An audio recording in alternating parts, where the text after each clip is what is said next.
Salut, comment vous allez? Bienvenue à cette formation qui va vous permettre de maîtriser le logiciel Adobe Photoshop 2019. Sans plus tarder, cette leçon va vous permettre de pouvoir de télécharger et d'installer Adobe Photoshop CC 2019. Et c'est ce logiciel que nous allons utiliser durant toute la formation. Comme vous le voyez ici, j'ai Adobe Photoshop CC 2019. Donc cela va nous permettre d'être sur la même longueur d'onde. Je vous donnerai le lien pour télécharger le logiciel et aussi je vous montrerai comment télécharger le logiciel Adobe Photoshop CC 2019. J'ai écrit un article déjà sur ça sur le site bossart.com. Donc vous allez pouvoir lire l'article et télécharger. Mais en dehors de ça, je vous montre aussi comment l'installer très rapidement. Après installation du fichier Adobe Photoshop CC 2019, vous avez un fichier compressé. Un fichier compressé, c'est-à-dire un fichier qui regroupe plusieurs fichiers. Donc si vous ne savez pas comment décompresser un fichier, je vous laisse aussi un lien que vous pouvez télécharger, que vous pouvez lire. Un article que vous pouvez lire pour savoir comment décompresser un fichier. Mais ici, c'est très simple. Vous faites clic droit. Si vous avez le logiciel WinRAR, bien sûr, parce que c'est ça qui permet de décompresser les fichiers, vous cliquez sur Extract Files. Donc, vous cliquez sur Extraire les fichiers. Et quand vous cliquez sur ça, ça vous demande un mot de passe.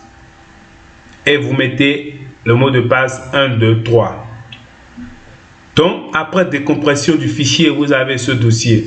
Vous faites double clic sur ce dossier et vous avez le logiciel Adobe Photoshop. Mais bien avant la décompression, quoi qu'en soit votre système d'exploitation, vous devez désactiver votre antivirus. Si vous n'avez pas d'antivirus, vous devez désactiver Windows Defender, qui est un antivirus système. Si vous avez Windows 10 par exemple, Windows 7, Windows 8, donc vous devez désactiver cela. Moi, je suis actuellement sur Windows 10 professionnel version 20 H2. Donc pour désactiver j'avais déjà désactivé mon Windows Defender. Donc c'est déjà désactivé.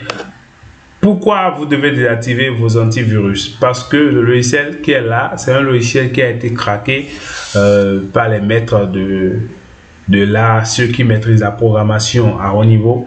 Parce que pour avoir le logiciel officiellement, il faut payer soit par mois, soit par an. Mais pour vous faciliter la tâche, je suis allé chercher ce logiciel que je vais vous donner et vous allez installer cela et l'utiliser comme vous voulez sans rien payer. Je sais, c'est pas bon, mais qu'est-ce qu'on peut faire? Si je vous dis maintenant de payer par exemple 120 € pour un logiciel, vous voyez que c'est un peu trop. Donc pour cela, je vous donne le logiciel que vous pouvez télécharger et l'utiliser comme vous voulez. Donc voilà, pour installer le logiciel, on va faire double clic ici, double clic encore et on a notre setup.s. Donc on va faire double clic ici aussi. Pour pouvoir ouvrir le logiciel, vous avez la possibilité de lire le readme.test, c'est ça qui montre comment installer le logiciel. Donc ils ont dit que le logiciel a été déjà préactivé. Donc il suffit seulement d'installer le logiciel et tout va aller normalement. Si vous avez des problèmes, vous pouvez faire double clic aussi sur le logiciel, sur le fichier là. Donc on ferme ça, on va faire double clic ici. Ok, ici ça nous dit que le fichier a été endommagé sûrement. Donc il n'y a pas de souci pour ça. Vous aurez le lien pour télécharger le logiciel et l'installer. Sûrement il y a quelque chose qui s'est mal passé, donc le logiciel a été corrompu. Donc sans plus tarder, on va ouvrir notre logiciel Adobe Photoshop. On l'a déjà sur notre ordinateur. Je l'ai déjà plutôt sur mon ordinateur. Donc normalement, vous aussi, vous devez l'avoir sur votre ordinateur. Ainsi, vous allez commencer avec moi en suivant tout ce que je fais dans la vidéo. Parce que cette première partie, c'est pour vous montrer comment télécharger et installer Adobe Photoshop. Après cela, je vais vous montrer à peu près les bases de Photoshop pour commencer. Donc sans plus tarder, nous allons déboucher sur les bases de Photoshop. Pour cela, nous allons ouvrir notre logiciel Adobe Photoshop. En fait, double-clic. J'ai trop de programmes sur le PC comme vous pouvez le voir aussi. Donc ça va prendre un peu de temps pour s'ouvrir. Et on va commencer les bonnes choses. J'espère que vous aussi de votre côté, vous avez ouvert votre logiciel. Il faut, au fur et à mesure que vous suivez la vidéo, essayer d'en faire de même. Ouvrez votre logiciel Adobe Photoshop CC 2019 et patientons, nous allons essayer d'aller mollo mollo. Maintenant, lors du déroulement, si vous pouvez avoir un papier à côté et si vous ne comprenez pas quelque chose, vous pouvez me laisser des commentaires ou bien vous pouvez m'envoyer des emails pour me dire je n'ai pas compris telle chose, je n'ai pas compris telle chose. Là, je vais essayer de vous expliquer soit par vidéo, soit par appel. Mais ne vous inquiétez pas, à la fin de cette formation, vous aurez le nécessaire pour pouvoir utiliser Adobe Photoshop. Je dirais toutes les versions. Toutes les versions. Donc, les versions, chaque année, Adobe apporte plus de fonctionnalités à ces logiciels. Donc, ceci, c'est CC 2019. J'ai aussi CC 2020 et 2021. Mais je préfère 2019 qui est un peu quand même aisé, facile à utiliser et aussi c'est mon préféré. J'avais aussi installé 2020, 2021, mais après je les ai désinstallés quand même. Et ce qu'il faut savoir aussi, votre PC doit vraiment avoir 4 RAM pour pouvoir supporter Adobe Photoshop CC 2019. 4 RAM, mémoire interne 320 Go.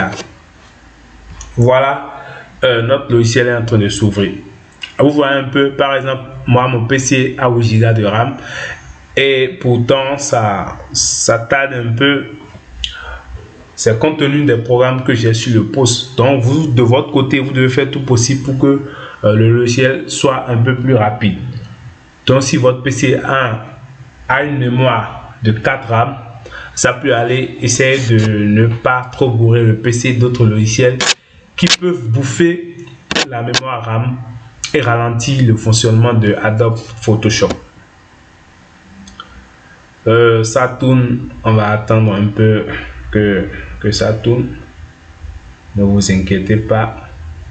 Ok, bon, là ce sont quelques-uns de mes œuvres, les choses que j'ai eu à créer pour des clients, pour moi-même, tout ça. Donc voilà l'interface de Adobe Photoshop. Vous avez ça, ce sont les activités récentes, c'est-à-dire vos œuvres récentes. Donc, dernière ouverture, vous pouvez trier par taille, par type, etc. Donc, par exemple, pour ouvrir ce fichier, il suffit simplement de cliquer sur ça et ça va s'ouvrir. Maintenant, quand le tableau de bord de Photoshop se présente ainsi, pour commencer, il faut d'abord créer un document. Un document Photoshop, c'est un document avec l'extension .ps.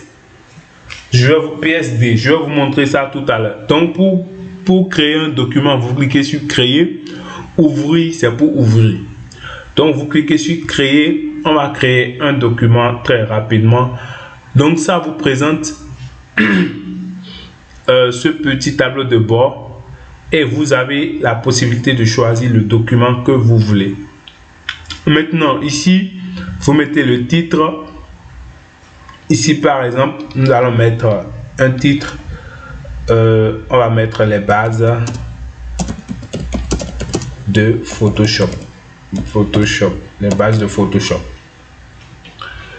Voilà, donc ici ce sont les propriétés de votre document. Vous avez la largeur, la hauteur. Vous avez la possibilité de choisir centimètres, pouces, pixels, millimètres, points, picasses. Souvent, moi j'utilise centimètres. Vous voyez un peu, j'utilise centimètres. Maintenant, vous avez l'orientation. L'orientation, c'est quoi? Il y a le portrait, il y a le paysage. Par exemple, si on a une largeur de 20 cm et une hauteur de 20 cm, ça dit que l'orientation, ce serait sûrement sur paysage. Même si vous ne sélectionnez pas paysage, ce serait sûrement sur paysage parce que la largeur est la même que la hauteur. Maintenant, pour le plan de travail, c'est-à-dire, est-ce que vous voulez que ce document soit dans un plan de travail à part? Souvent, moi, je ne coche pas cette partie. Maintenant, par rapport à la résolution, c'est-à-dire la résolution du document, si vous voulez un document ayant une grande résolution, il suffit simplement d'augmenter le nombre 112 ici. Mais souvent, c'est toujours bien de laisser ça à 112 pixels. Voilà, vous avez pixels par pouce, pixels par centimètre. Maintenant, on vient au niveau du mode colorimétrique. Ici, par exemple, c'est souvent pour les impressions. Vous voyez un peu, c'est souvent pour les impressions. Pour faire par exemple des affiches, des visuels que vous allez utiliser sur les réseaux sociaux, sur Internet, tout ça, il faut toujours laisser ça sur couleur RGB, c'est-à-dire rouge, vert, bleu, RGB. Maintenant, si vous voulez faire un tirage sur Bash, ou bien sur un support donné, vous pouvez mettre ça sur une bâche plutôt. Si vous voulez faire une impression sur une bâche, c'est mieux de laisser ça sur couleur CMJN. Donc nous, on veut faire un visuel qu'on va utiliser sur Internet. Donc on laisse ça sur couleur RGB. La quantité de bits par rapport à la couleur, vous pouvez laisser ça sur 8 bits. Ça ne gêne pas. Maintenant, le contenu de l'arrière-plan. Si vous voulez mettre le contenu de votre arrière-plan sur blanc, sur noir, etc. C'est toujours bon de laisser ça sur la couleur blanche. Donc ici, option avancée, on ne va pas trop aller en détail de ça. Maintenant, en haut, j'espère que vous avez compris cette partie, les détails du paramètre prédéfini, c'est-à-dire les propriétés de votre document. Maintenant, ici, vous avez les documents récents que j'ai utilisé, c'est-à-dire ici par exemple j'ai utilisé un document de 20 cm x 20 cm, ici aussi ici j'ai utilisé un document de 21 x 29,7 cm, je crois ça doit être un A4. Ici c'est un document personnalisé aussi. Maintenant vous avez la possibilité de voir d'autres formats de documents. Par exemple ici pour format Photoshop sous forme de photo, vous avez paysage 13 cm x 9 cm, 15 cm x 10. Pour l'impression, vous avez lettres, grand format, tabloïd A4, A6, A5, A3, B5, ainsi de suite. Pour l'illustration, voilà, vous avez carte postale, tout ce que vous voulez. Maintenant, pour le web aussi, vous avez les formats qu'il vous faut. Vous voyez un peu les formats qu'il vous faut. Vous voyez un peu, c'est à vous de savoir comment gérer ces mesures pour en faire une échelle et faire l'affiche en fonction de ces mesures.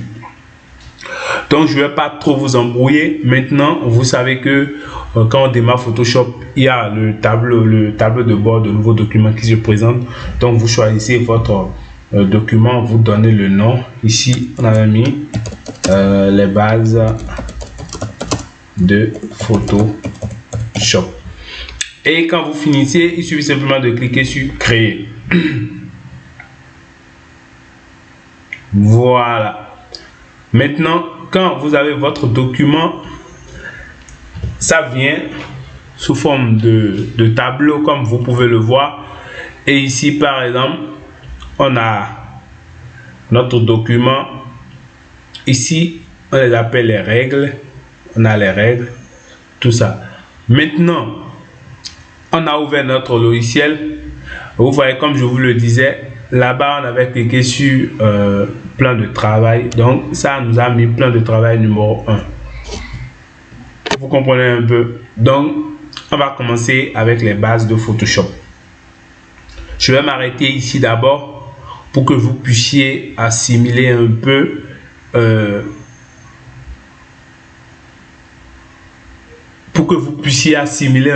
tout ce qu'on vient de dire. J'espère que vous avez compris et on se retrouve pour la leçon suivante.